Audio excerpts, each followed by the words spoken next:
Yo voy a ser breve. Hoy pensaba que de alguna manera podríamos titular la presentación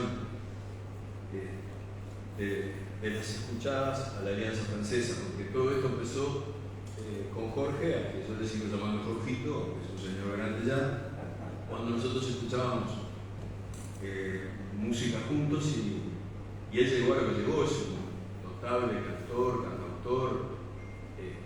Lo van a escuchar, es erizante lo que hace con las versiones de Don Alfredo y otras cosas.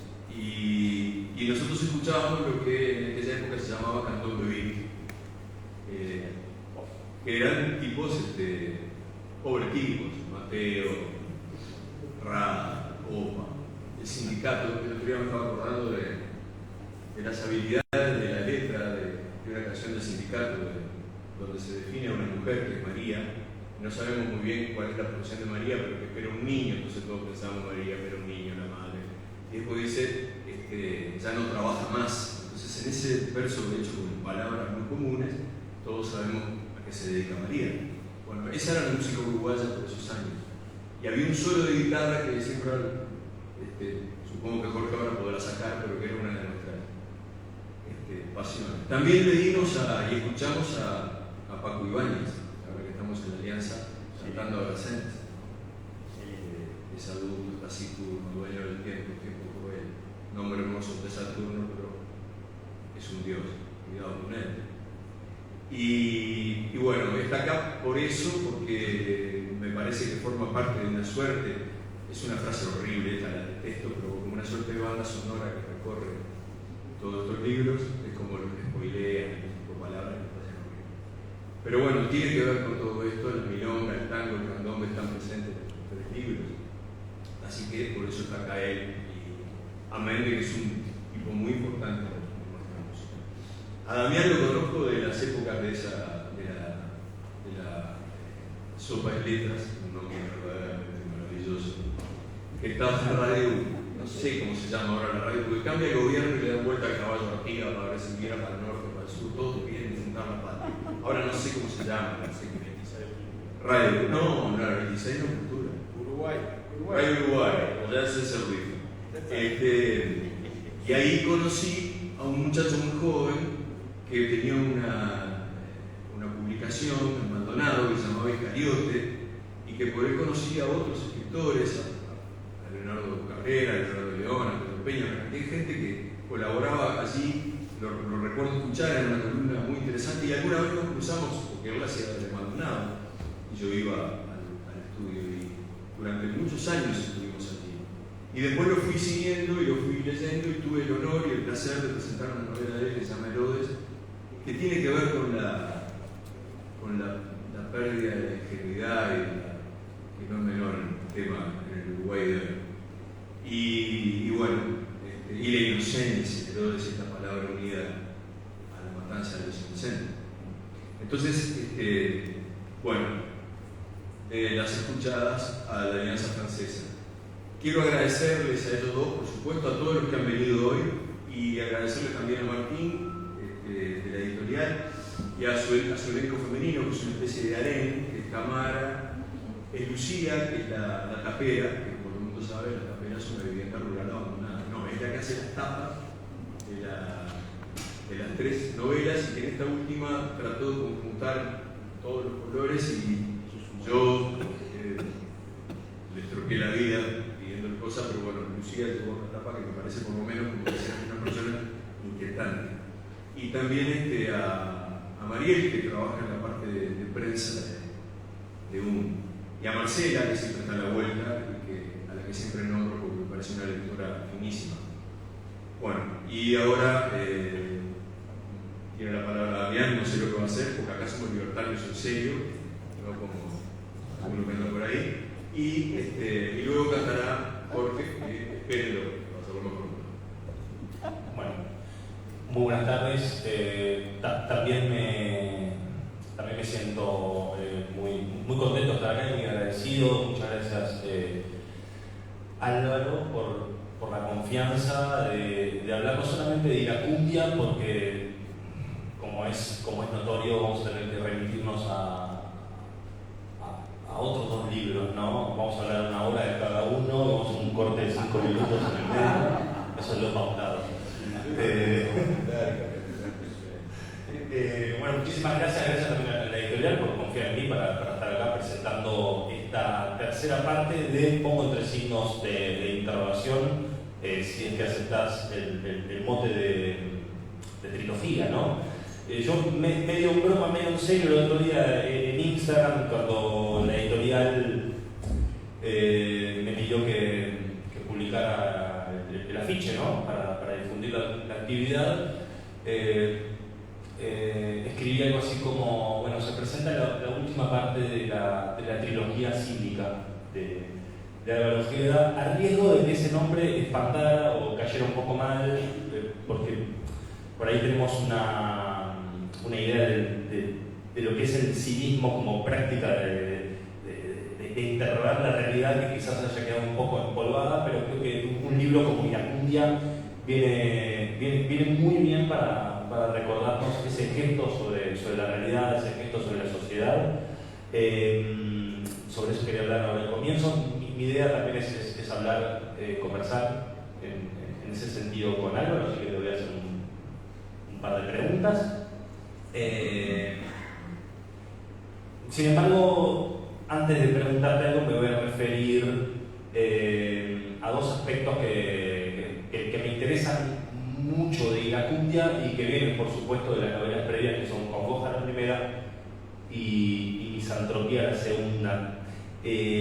A través de sus títulos de estas novelas Congoja, ¿no? Misantropía y Iracundia, yo no dejo de ver una gradación, digamos, ¿no? Son, bueno, títulos de una sola palabra y son títulos que remiten sin duda a lo emocional, a la relación con el mundo, con nosotros, y no dejo de apreciar justamente como que son escalones de una historia de un alma, ¿no? Una historia de un alma humana que quizás también sea la historia de todos nosotros. El cinismo, lo decía recién, que es algo que para los que leímos Congoja, Misantropía, una u otra o las dos, antes de llegar a Iracundia, es algo que detectamos inmediatamente al leer a Álvaro Ojeda. Y ni siquiera hablo de estas dos novelas. Aquellos que, como mi caso, por ejemplo, que descubrimos a Álvaro Ojeda en novelas como El hijo de la pluma, por ejemplo, o La fascinación, que recordarán, sabemos que esos narradores, además de tener un vínculo muy estrecho y establecer todo el tiempo contrastes con la tradición, ¿no? Hay una lectura muy, yo diría, muy tenaz de la realidad a la luz de toda una tradición, ¿no? Una tradición que a veces parece mellada, una tradición que a veces parece bastardeada, etc. Pero no dejo, para ampliar un poco más el espectro de la escritura de Álvaro Ojeda, no dejo de leer estos libros también a la luz de otras de tus obras, ¿no? Como estas que nombré, que son La fascinación y El hijo de la pluma, por ejemplo. No me olvido de Máximo también, en fin, La mula. Por supuesto que no me olvido de tu poesía, ni hablar, ¿no? Pero vuelvo a la cuestión del cinismo. Creo que, y aquí un poco este juego por la trilogía cínica, ¿no? Creo que uno de los grandes valores de estos tres, uno de los grandes valores, quiero decir exacto, de estos tres libros es la puesta en escena, llamémosle, de una mirada sobre la sociedad, una mirada sobre el ser humano, una mirada sobre el mundo, ¿no? Y es inevitable, ya que estamos hablando, como les decía, con un autor que siempre tiene ese ojo puesto en la tradición literaria, es inevitable remitirse a la tradición también, esos de tantos grandes cínicos que ha tenido no solamente la historia de la literatura, sino también la historia de la filosofía, ¿no? Uno piensa ahí siglos 3, 2 antes de Cristo, o sea, Títenes, Diógenes, ¿no? Esos cínicos prácticamente inaugurales, con un pie ahí entre la filosofía estoica, ¿no? Con esa admiración por Sócrates, y que eran en definitiva, eran unos grandes discutidores de la vida de la polis, ¿no? Está siempre ahí como en disputa de dónde viene la palabra cínico, si es que viene de químicos, del griego, de los perros, ¿no? Que es perros en griego, porque siempre estaban ahí como predicando en la calle, ¿no? Y durmiendo en la calle, etcétera, llevando como esa vida del pensamiento a la propia vida pública de la calle misma. Y también Martín Gainza, profesor jubilado de estas novelas, que siempre aparece en estas vueltas como peripatéticas, pensando, andando por la ciudad, mirando los usos y costumbres de Montevideo en Congoja, de Araminda, en la parte de la Costa de Oro de Misantropía, y finalmente Licacundia, de esa especie de entelequia que es Atlántida Serena, ese emprendimiento inmobiliario. Eso es lo que ve uno de Martín Gainza, ¿no? Es un constante observador de la realidad que va radiografiando los usos y costumbres, ¿no? Como en la mejor tradición cínica en ese sentido. Y él también, de algún modo, es un gran discutidor de la vida de la poli. Por ejemplo, una de las cosas uno de los malestares que el narrador inmediatamente nos hace saber, no voy a contar mucho de qué trata la novela para no hacer, como se dice ahora, la palabra que odiaría Martín Gainza, que es spoiler, ¿no? Y yo estoy con él en ese sentido, pero una de las primeras cosas justamente que se ve en la novela es hasta el desprecio abierto de Martín Gainza por cómo van cambiando los usos en el lenguaje, ¿no? Y lo que eso entraña, esos cambios en el lenguaje, porque para Martín Gainza esas nuevas palabras que aparecen en la sociedad, esas nuevas frases, son como una especie de gangrena en el lenguaje que van limitando, van como descomponiendo no solamente el habla, sino la sensibilidad de la gente. Por eso vemos acá, por ejemplo, hay un momento en que el narrador se dice: ¿en qué momento dejamos de decir tomar agua para decir hidratarnos, ¿no? Por ejemplo, ¿en qué momento dejamos de decir pardo para decir moreno? Y así sigue el narrador con muchos más ejemplos, ¿no? Y una de las cosas llamativas, porque también quiero decir que es Iracundia, a la luz de las dos novelas precedentes, se demuestra como una obra en la que encontramos, afortunadamente para nuestra narrativa uruguaya, muchísimas aristas desde donde observar la vida de su protagonista, los avatares de Martín Gainza, ¿no? Y esto nos pasa ya de entrada con cómo se posiciona frente al lenguaje, ¿no? Las cosas parecen no tener una manera fiable de ser nombradas, y en esa especie como de desconfianza es donde se mueve el personaje y se relaciona con los demás. Y esto además se extiende a otras cosas, ¿no? No solamente es una cuestión de lenguaje, sino que va hacia los usos y las costumbres, como yo decía ahora, y empieza como, creo que, y por algo supongo que es la tercera parte de esta trilogía, el desenlace, llamémosle sensible, de la historia, se extiende hacia la propia historia uruguaya. En un momento como, no recuerdo si se daba en las otras dos novelas precedentes, ¿no? Hay en esta novela, en Iracundia, quizás, bueno, haciéndole honor al título, expresiones muy afiladas sobre nuestras tradiciones, expresiones muy, podríamos decir, controvertidas, vamos a aceptar o no, acerca de lo que ha sido nuestra llamada historia nacional, lo que se llama nuestra historia reciente, lo que se ha llamado el vallismo, el neovallismo, etcétera, la reforma valeriana, ese Uruguay del 19, de lanza y sable, dijera Adolfo Acevedo Díaz. Entonces, en ese sentido, creo que nos encontramos con una novela sumamente compleja que juega a muchas puntas y trabaja de una forma para mí muy original con el imaginario de los orientales, por decirlo de alguna manera, que capaz que le gusta más a Martín Gainza en vez de uruguayo, ¿no? Ese es un aspecto que a mí me interesó mucho, ¿no? Esa crítica de la polis. Y vuelvo a los perros, porque si hay algo que sabemos que está presente en esta novela, es un perro, que es Larkin, el perro de Martín Gainza, que es un dogo de Burdeos, ¿verdad? Con apellido del poeta inglés, Philip Larkin. Y no es nada... te dije que te iba a hacer hablar ya, pero viste, ya estoy hablando yo solo, prometo terminar en breve. Pero me parece que es algo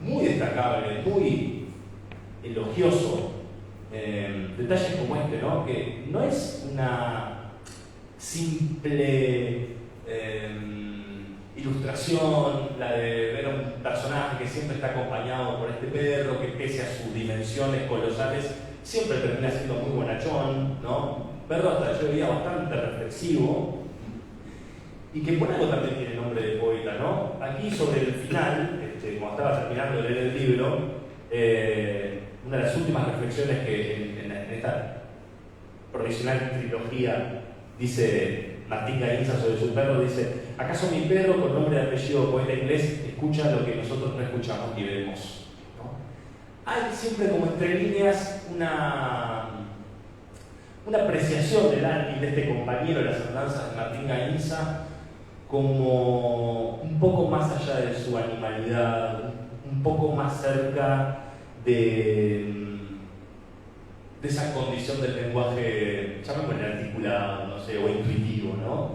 Y bueno, es de algún modo, citando, ¿no?, otro gran clásico, es de algún modo esta trilogía un gran coloquio de los perros, ¿no?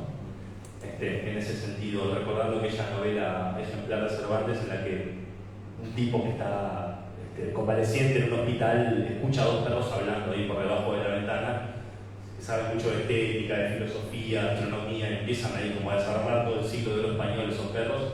Es inevitable pensar en esa tradición también del cinismo de los perros, de la crítica de la sociedad. Y bueno, yo creo que ahí vamos al segundo aspecto que quería mencionar de esta trilogía, que es el de la identidad, o el de la identidad y la intimidad, ¿no? Es decir, es una novela como las otras que pendula todo el tiempo cuando uno lee entre el intimismo, a veces más cerrado, ahora explicar un ratito por qué más cerrado, ¿no? Pendula entre ese intimismo de la intimidad, ese narrador que también está muy cerca de la confesión, ¿no? Y pendula también hacia lo general, hacia lo social, es esa crítica también de la sociedad, historia, como estaba diciendo, y ese me parece que es un gran valor de Iracundia, ¿no? Que lo vuelve una novela compleja, rica, polifacética, ¿no? Y con esa reflexión acerca de la intimidad y de la identidad aparecen en esa constelación otras preguntas también, ¿no? Como son las preguntas acerca del destino, de la existencia, de qué, creo detectar que hay una gran pregunta también en esta novela, que es la siguiente, de algún modo: ¿qué es lo que la sociedad termina haciendo con nosotros, en definitiva? Creo que es una de las grandes preguntas que las reflexiones de Martín Gainza lanzan al aire, ¿no? Y bueno,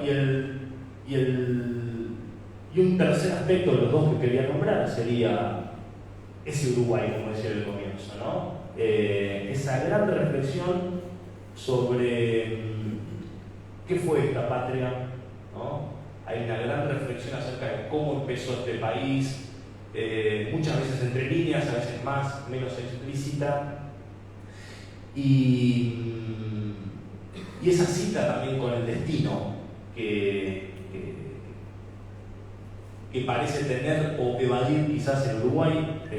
Yo de hecho creo que hay una reflexión para mí muy profunda, creo que está aquí en la página 100, me disculpan un momento, página 142, sí.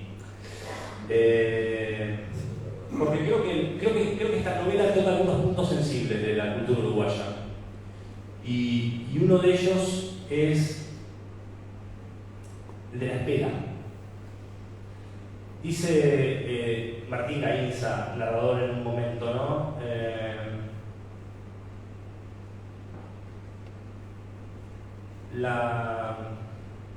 Bueno, resulta que me equivoqué de página. El papelón de la noche, ¿no? Acá, no. 158. No, con razón. No lo dice el texto. Bueno, dice, esperar la llegada del sanitario, del carpintero, del electricista, una oscura espera del albañil que te arreglará la azotea, esperar para ser atendido en una oficina pública o privada.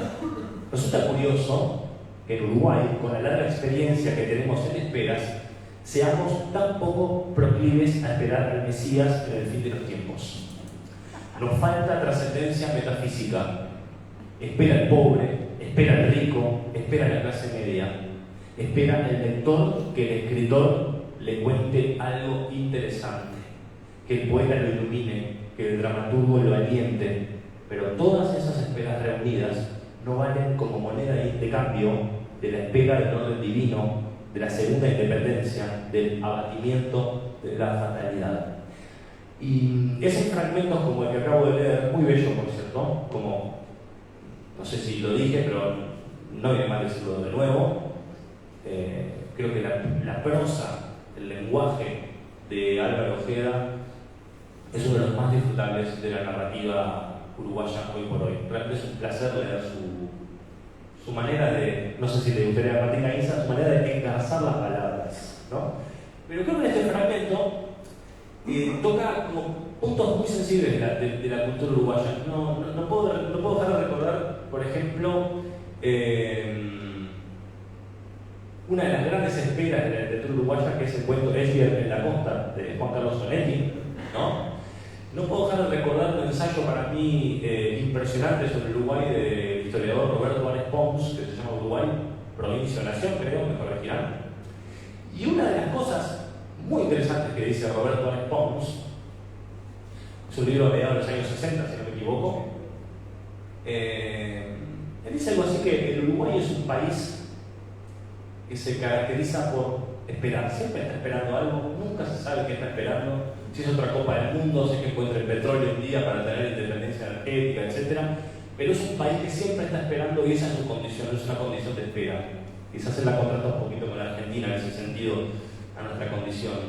Me acuerdo de un premio Nobel cuando vine a Uruguay una vez, William Naipaul, estaba en Argentina investigando a ver qué era eso del peronismo, ¿no? Él venía a Inglaterra y alguien hizo así con el codo y le dijo, ¿no tenés más idea de un país que de verdad se llama Uruguay? Te va a resultar interesante. Y empezó a recorrer Naipaul, que además era sociólogo de formación, lo que le parecía más interesante de todo el Uruguay, al menos de Montevideo, que fueron las oficinas públicas. Y una cosa que me llamó la atención de las oficinas públicas fue que las esperas eran tan largas que la gente se llevaba, por ejemplo, el diario, se llevaba las agujas de tejer y el ovillo, y él dice, qué fascinante los uruguayos, integraron la vida pública con la vida privada.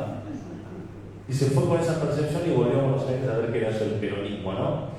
Y a la vez creo que también toca otro tema para mí muy interesante, que yo creo que permea la literatura uruguaya por lo menos a lo largo del siglo XX y lo que va del XXI, que es la melancolía. La melancolía creo que es un sentimiento que sobrevuela o es pensado, es repensado y criticado a lo largo de estas tres novelas, ¿no? Pero eso será algo de repente para discutir. Yo creo que hay una gran expresión, una gran parte de nuestra cultura que está atravesada por el sentimiento de la melancolía.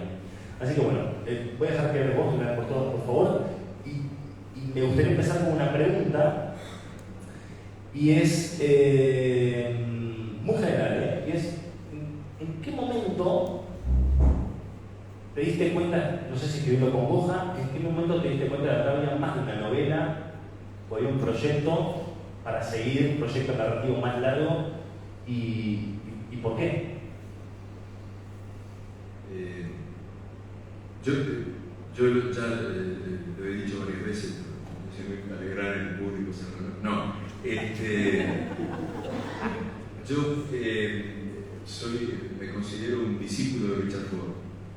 Creo que es una de las plumas más impresionantes del momento y de toda la historia de la literatura en general. Y Ford tiene un sistema doble que yo robé de manera directa, que es la generación de un personaje, que no es el único que lo ha hecho, ¿no? Digo, en el cine, lo hizo Truffaut, lo hizo mucha gente, que es un personaje que se llamaba Frank Bascom, que es un agente inmobiliario, y que él lo va haciendo pasar por una cantidad de novelas, y en el momento que escribe las novelas siempre tiene la edad que tiene Bascom en la novela.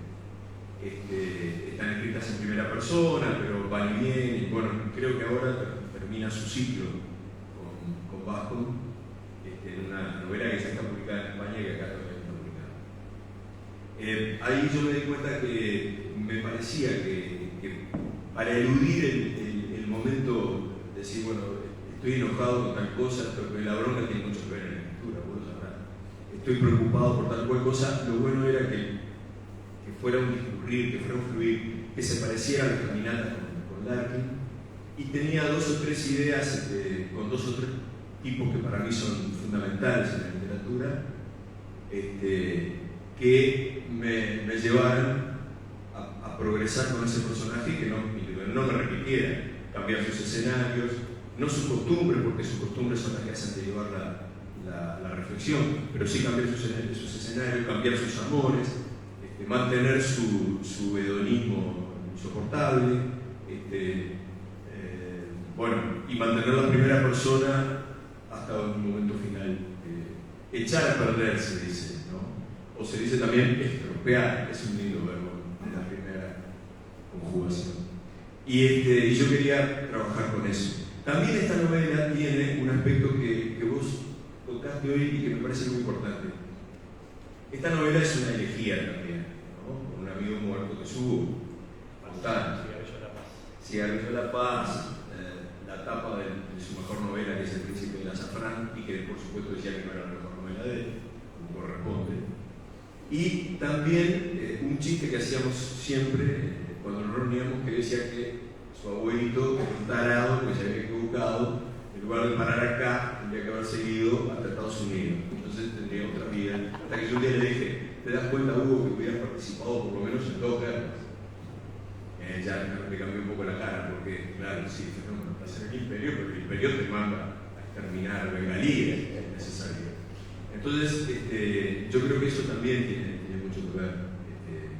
La insatisfacción permanente del Uruguay, que es un país, como decís vos, que siempre está esperando que llegue Artigas, está esperando los 33, está esperando a que vuelva Wilson, está esperando al nuevo vallismo, está esperando a mi pariente Ojeda. Es decir, estamos esperando. Y creo que esas cosas están presentes. ¿Sí? Es muy interesante lo que dijiste del cinismo, ¿no? De los cínicos, de los perros. Los perros son. Este es el momento para que te puedas refutar lo que dije. No, me parece. Yo no puedo refutar una lectura que es mucho más inteligente que la que puedo hacer yo. Los autores son muy malos lectores del cinismo. En términos generales, los autores se les mal. Entienden que lo mejor que escribió, Cervantes se murió pensando que lo mejor que había escrito era el Persiles y Sigimunda. Es ilegible, salvo por el poema del comienzo. No es bueno. Se murió pensando eso. Bueno, ¿qué vamos a hacer? Que el cinismo me parece que tiene mucho que ver con dos personajes que guían esta trilogía, que son Martín Amis, por eso se llama Martín el personaje. Porque acá hay que eludir el síndrome de Tiacoca, que quiere saber si el muchachito sos vos, si aquel otro, que empiezan a descubrir que la chiquilina que te gustaba, no. ¿Quién es el perro? Bueno, ese es el otro asunto. Martín Amis es un gran cínico y un enorme escritor, que es tan enorme que se equivoca de una manera enorme también, y eso es fabuloso. Y el otro personaje es Larkin, que es el mayor poeta inglés del siglo XX probablemente, y que es el poeta de la tristeza, de la melancolía. Entonces era importante que el paso del tiempo son el ruido del hacha en el bosque, dice Heráclito, ya está todo dicho. Si escribís ese verso, te puedes ir a tu casa. Y yo creo que son hechos fundamentales y que tienen que ver con esa manera de deambular por los perros. A mí me gusta que la raíz del cínico sea sinocéfalos, está bueno. De deambular y de deambular. Hoy yo hago esto, perdónenme, bueno. Yo ayer venía en el ómnibus, no en el 142, la página 142, el 142 es un mundo. Pero yo iba al centro de un 144 por 2 y había en la entrada del ómnibus, se bajaba un hombre grande, yo quizás un poco más veterano, muy fibroso, flaco, con una bolsa para vender cosas en el lado, y le decía a una mujer que estaba ahí y al conductor, guarda, no seas santo de qué. Yo fui guardaespaldas del presidente de la calle cuando lo esperaron los Juanetes en el 93. Y yo decía, Ford, que lleva una libretita y anota todas esas cosas, yo dije, no, esto es impresionante. El tipo le decía, yo fui guardaespaldas. Y atrás mío, yo escuchaba a lo lejos algo que no sabía, porque como no veo nada, subió una persona que no vi quién era.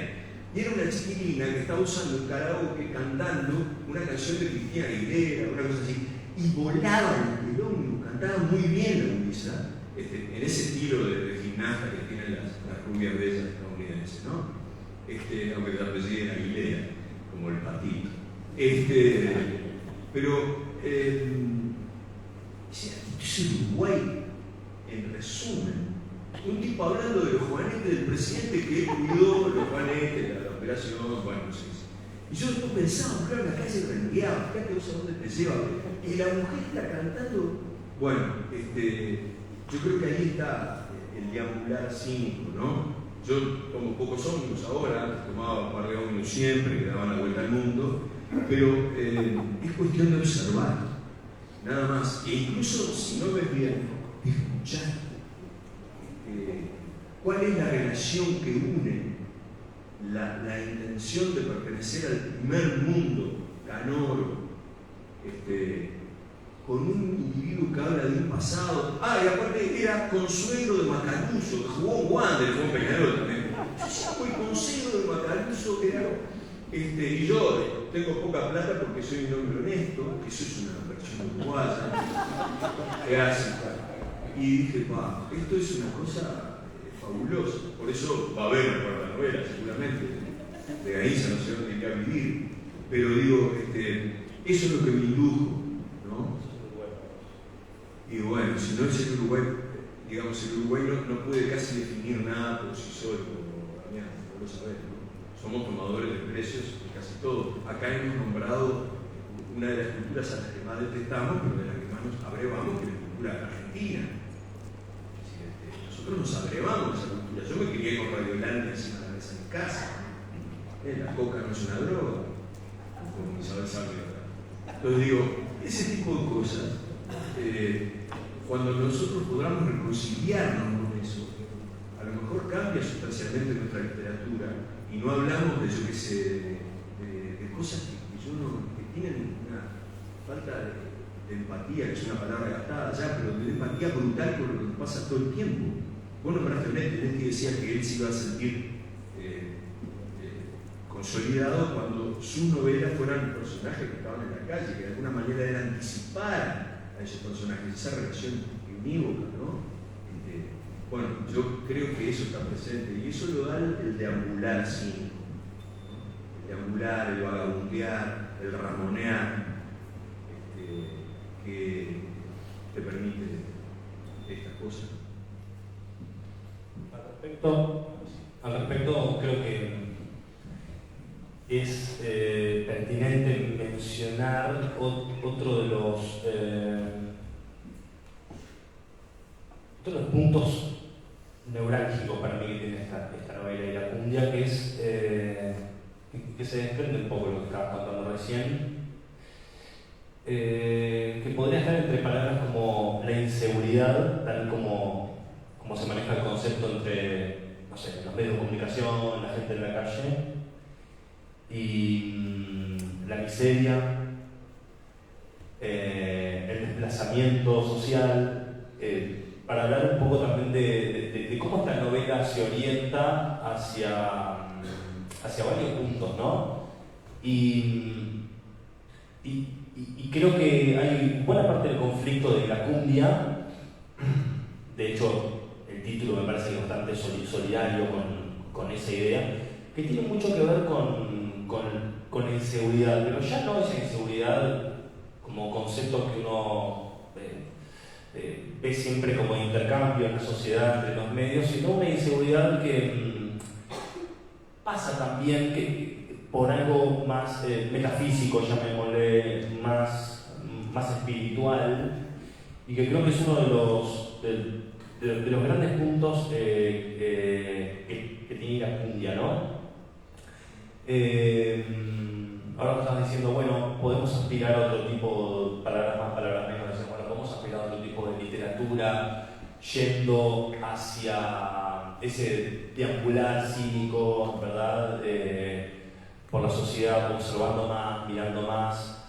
¿Qué pasa con estos otros problemas que están puestos sobre la mesa en la novela, ¿no? Que son los problemas como yo decía, de la inseguridad, la desconfianza, la violencia, esa violencia sórdida que aparece también en la novela. Yo lo pienso también porque Caparrós dice que la vejez es la desconfianza, que es el rasgo que caracteriza a la vejez. Y Gainza, su nombre es ese sector largo, ¿no? Tiene menos años que yo, porque yo la escribí cuando tenía menos años, pero digo, son 60. El otro día me escribía Juan Carlos Mondragón, que leyó la novela, y me decía que vive en Francia hace muchos años, un escritor muy importante, profe, tipo. Me decía que algo que le parecía más interesante de la novela es cómo de alguna manera eso que estamos diciendo se le mete en la vida a un individuo que podemos decir que tiene su vida resuelta, ha cambiado 3 veces de casa, las ha podido comprar, es un hombre de clase media alta, es un profesor jubilado, por lo menos clase media estabilizada, no una clase media de esa que te subieron el precio de la leche y te pasaste a los que no tienen nada. Y yo creo que es así, que hay una irrupción de una inseguridad que es por un lado real. Hay un incidente en la novela donde la inseguridad toca directamente a Gainza, de su pareja, porque Gainza tiene una pareja más joven, tampoco es mi caso. Entonces, que también es un personaje que juega con las posibilidades de relato, ella también relata, bueno. Pero hay una inseguridad que se le mete realmente y que él, de alguna forma, creo que como le pasa a la clase media en general, lo que nos pasaba a la gente que tiene mi edad, yo tengo 66 años, no habíamos tenido dentro del living de nuestra casa, ¿no? Eso ha cambiado sustancialmente la historia del Uruguay en los últimos 50 años de una manera vertiginosa y produce una doble inseguridad. La inseguridad sobre el destino de una persona, aunque la tenga más o menos asegurada, que le produce zozobra, malestar, y la inseguridad real de un mundo que es muy complicado de manejar, de tener que tomar precauciones y que aparezca un cerrajero como un personaje central, porque los cerrajeros y los herreros son personajes centrales en la historia del Uruguay. Entonces, yo quería que eso también ocurriera, que la Atlántida serena no fuera ni tan Atlántida, bueno, un continente perdido, ni tan serena. Pero yo creo que sí, que eso está muy presente, ¿no? Me pareció que era un hecho movilizador, ¿no? Y que puede generar el propenso a la ira de ese iracundo, ¿no? Puede generar un fenómeno de iracundia. Hay un lindo sinónimo que es indignación, ¿no? Aunque no hay sinónimos exactos, es un lindo asunto. Sí, estamos de acuerdo. Y que lo hubieras escrito conmigo. ¿Qué sabe? Sí. Bueno, hay un leitmotiv en la novela que tiene que ver con quizás, creo que dentro de esa vasta cultura de Martín Gainza que siempre está citando, que es Henry James, escritor inglés, escritor estadounidense naturalizado inglés,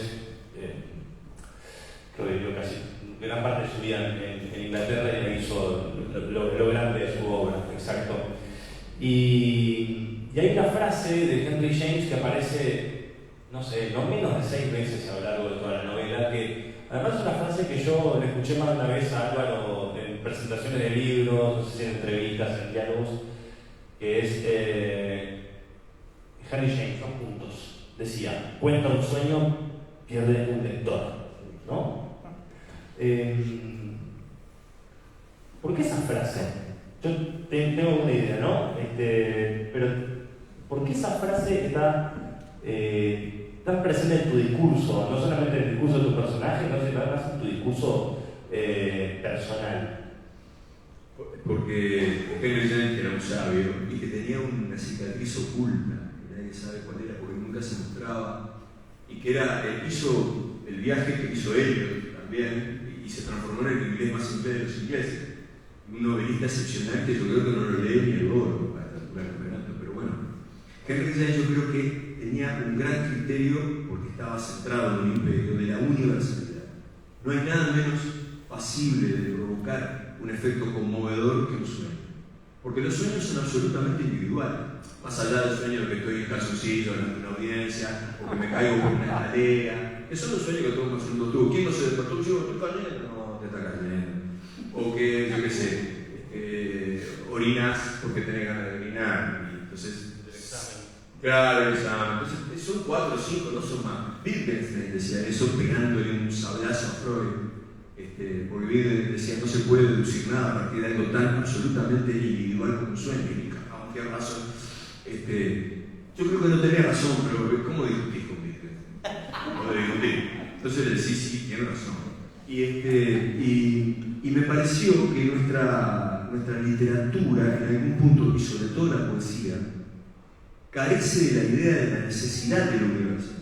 Nosotros no escribimos para nosotros. Es decir, cuando decís nuestra, te referís a Uruguay. Uruguay. Sí, nosotros tenemos que entender que tenemos que escribir para todos los más posibles, y eso incluye la mayoría de la población uruguaya más o menos letrada, que cada vez es menos, estos son hechos de catacumba casi, y para el mundo. Esa es nuestra necesidad. Nosotros tenemos que escribir algo que se inserte en los grandes asuntos del mundo y no va por el lado del sueño, el camino. Por eso cada capítulo se inicia con un capítulo 0, que es un sueño que no tiene, por supuesto, yo he intentado que tenga que ver con lo que viene luego. A veces lo logro, a veces no. Y hay cosas que son más o menos reconocibles, pero me parece que es importante que salgamos del asunto de que estamos en una especie de prelenguaje que es casi inefable. El lenguaje prelenguaje inefable es como el tipo que vota el lema. En algún momento elegís alguno, ¿viste? No, si no, yo voto 37 listas del Frente Amplio, 72 listas. No, estás de alguna manera definiéndote. Y a mí me parecía que Henry James nos decía eso, porque estaba en un imperio y en una lengua imperial, que era el inglés, que es la lengua del imperio. Bueno, no decir que el chino mandarín, pero bueno, por ahora el chino mandarín acá no hay mucho que hablar. Entonces me parece que esa era una cuestión central, demostrar permanentemente que si bien el sueño puede producir un efecto literario, tiene un límite, que es la universalidad. La literatura es cuestión humana, y por lo tanto es cuestión de todos los que son seres humanos, no de un localismo que puede tener cosas maravillosas, ¿no? Yo me formé leyendo así Alegría y a ese tipo de gente, o a Un Segundo Sombra, maravilloso, pero me parece que hay que eludir eso como de alguna manera. Creo que Henry James se dio cuenta de eso. Por eso intentó hacer teatro, por ejemplo, y le fue mal. Bueno, pero, yo qué sé, escribió otra vuelta de tuerca. Ya lo hubiera querido escribir yo. Pero digo, me parece que va por ese lado. No estaremos cumpliendo a todo el mundo, ¿no? El cantor es bueno. De hecho, no sé si hay una pregunta. El cantor es bueno y no hay que pagarle. De hecho, terminamos si una pregunta para hacerle a Álvaro. Voy pensando en una pregunta como para cerrar. Yo quería volver sobre la cuestión del sueño porque a mí me pareció muy interesante este recurso que se agrega de las novelas anteriores a Congoja y a Misantropía, que en la cumbia encontramos que se recurre en esos capítulos cero con los que empieza cada parte. Es como, digamos, un grado cero de la conciencia del narrador ahí y empieza con un sueño. El primero de todos los sueños, te confieso que después de haber terminado la Copa América como la terminamos, leer ese sueño inaugural con la selección uruguaya de fútbol, con el que empieza la novela, fue un poco descorazonador, pero ustedes sigan leyendo, no pasa nada. En un momento de la novela, hay un personaje, el narrador mismo, recuerda esa famosa cita del Hamlet de Shakespeare que dice el resto es silencio, ¿no? Y después de leer la novela, capaz que por mi parte podría terminar con esta pregunta, aunque ya de algún modo perfilaste tu intención con lo que recién dijiste. Yo me quedé pensando si de algún modo esta novela, frente al desánimo, la melancolía, cierto hartazgo del personaje, no exento de algunos puntos brillantes también de esperanza que irrumpen en su realidad, me quedé pensando si en vez del resto de silencio, como decía Hamlet, el resto no es sueño también, ¿no? Bueno, sí. ¿Puede estar de acuerdo o no? Sí, yo pensaba, me acordé de Borges que decía que el final de Hamlet era un final malo, que era mucho mejor el de Cervantes, el de Quijote, ¿no? El reñido de antaño, no hay pájaros hogaños. El resto de silencio parecía como una frase para la literatura. Borges decía que había frases escritas, había libros escritos para la historia de la literatura, pero había libros escritos para la gente. Bueno, pues decía que Ulises estaba escrito para la historia de la literatura, y tenía razón. Sí, yo creo que sí, que es una, pese a todo lo que se ha dicho y a la grave situación que calculo, que siempre me acuerdo de lo mismo cuando cayó Roma, yo no estaba, pero cuando cayó Roma en el siglo V, San Agustín dice que va a ser la obra del mundo, cayó Roma. Bueno, estamos acá, la pifió San Agustín, pero para él, que era un escritor impresionante, ese era un momento culminante. Yo creo que pese a toda la desesperanza, existen, como decís vos, algunos elementos que tienen que ver con el sueño entendido como aquello que no se realizó aún, ¿no? El sueño como algo quimérico, pero más o menos realizable, ¿no? Porque no hay que olvidarse que la mitología a la quimera la limpiaron. Y bueno, sí. O sea que la selección tiene esperanza. Bueno, el personaje al cual yo señalo así con el dedo, es un personaje. No, esta selección sin duda tiene esperanza. Tenemos a un tipo de una lucidez y de un valor, unos cojones para decirle a mucha gente cosas que todos sabemos, que bueno, como dijo el otro día uno, debe haber nacido en Tacuarembó. Bueno, no sé si hay alguna pregunta de parte del público. Si no, bueno, te agradecemos. Me encanta lo bueno. Te agradecemos con un gran aplauso.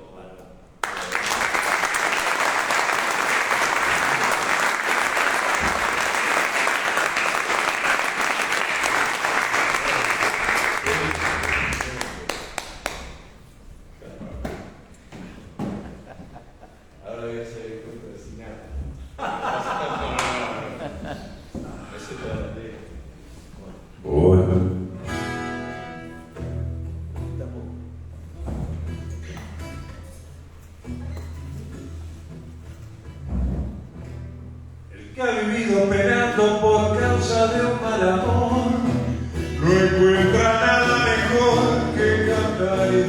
pensando y se anduvo calculando qué culpa pudo tener cuando ve que la mujer no conoce obligaciones. Se consuela con canciones y se olvida de querer. Por eso, niña, te pido que no me guardes rencor. Yo no puedo darte el amor, ni vos podés darme el olvido. Yo sé que cualquier respiro me va a marear contra el suelo. Y aunque me ofrezca consuelo, yo no lo puedo aceptar. Puedo enseñarte a volar, pero no seguirte el vuelo. Cuando te vuelva a encontrar, pero no te puedo entregar un corazón apagado. Cuando vaya en el costado no hay nada que conversar. Hay una forma de amar que es un modo de conciencia. Hay un amor que es paciencia y otro que es solo amar. ¿Cuál amor te podría dar que amar tu inocencia? Cuando te vuelva a encontrar no podremos sonreír. Prefiero verte partir como te grito llegar. Y si un día te acordás que una vez te conocí y que lo más porque sí te compuse la canción, cantaré en tu corazón lo poquito que te di.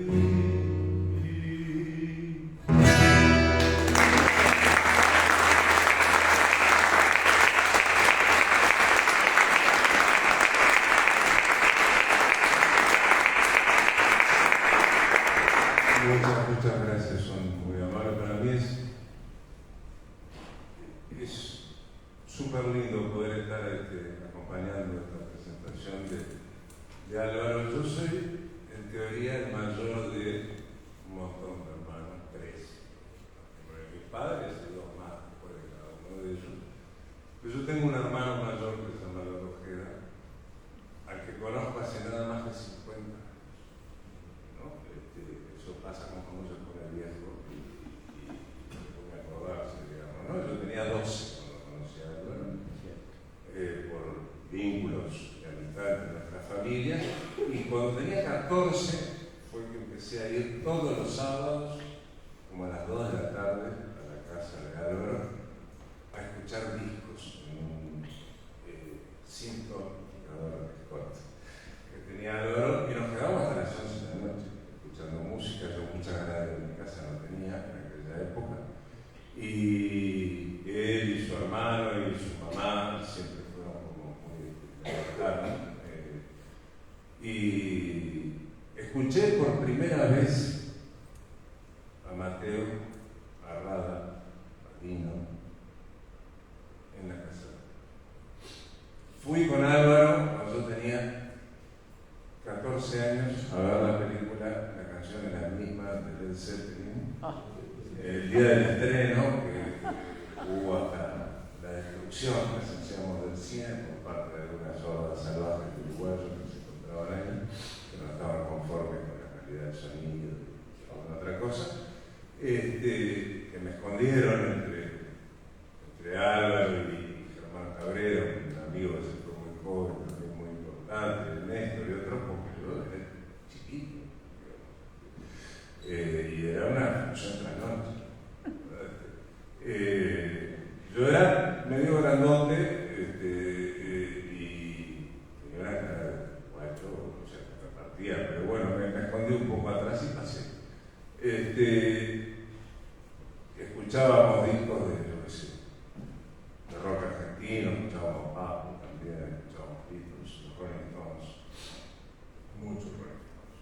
Álvaro ya era hincha de Wander, y ya tenía ese cinismo del que hablaba, por ejemplo, ese humor que yo muchas veces reconozco muchas cosas, digamos, que digo que hago en viejas frases o cosas que escuchaba en aquella época, porque al igual que ahora yo lo admiraba mucho.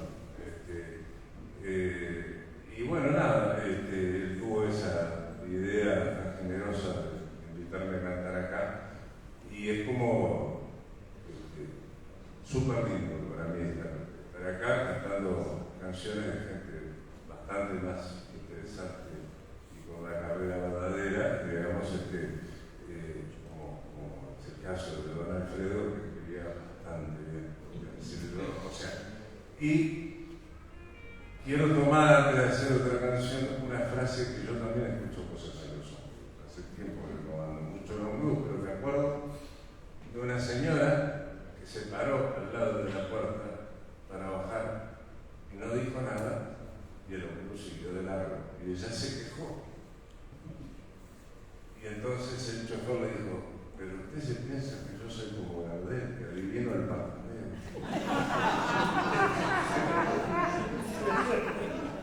Y yo pensaba la fuerza que tienen algunas canciones, ¿no? O sea, que comentábamos hoy más temprano cuando vine a probar la guitarra y eso, puedo enseñarte a volar, pero no sé yo te vuelo. Esas frases como quedaron en la doxa, digamos, ¿no? Y uno dice, ¿cómo a alguien se le ocurrió decir algo tan imponente, ¿no? O el perdonarse de Bocarte se me entiende un lagrimón, ¿no? Se queda bastante bien. Sí. Y bueno, nada, por favor seguí escribiendo porque yo todavía no terminé de ir al mundial, pero lo vengo llevando bastante bien, estoy muy interesado. Además, yo no vivo en Atlántida ni en Arandina, vivo al medio, en la floresta. Entonces, de algún modo, todo eso tiene mucho que ver. Hay mucha gente querida de acá, mucha gente que respeto y admiro mucho. Gracias por venir a saludarlo a este animal de Dios que escribe que es una barbaridad y que siempre me hace reír mucho, y me voy con otra canción de Don Alfredo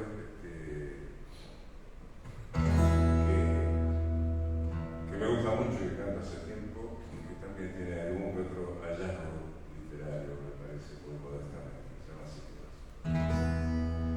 Si te vas, verás solo una vez,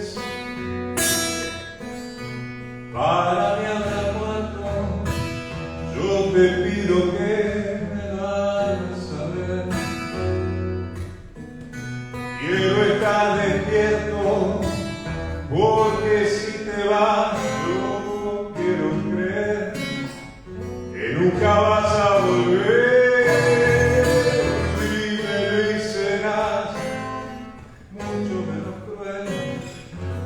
Siempre supe perder.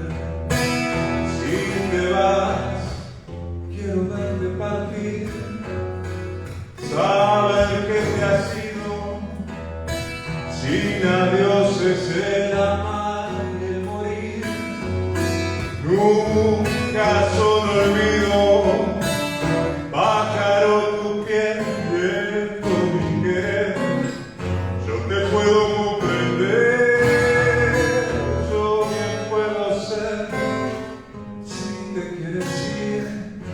Que te ayude a partir, y no será por eso que estemos separados, aunque no te marcharas, lo nuestro está terminado. Pero si te vas, yo quiero creer que nunca vas a volver.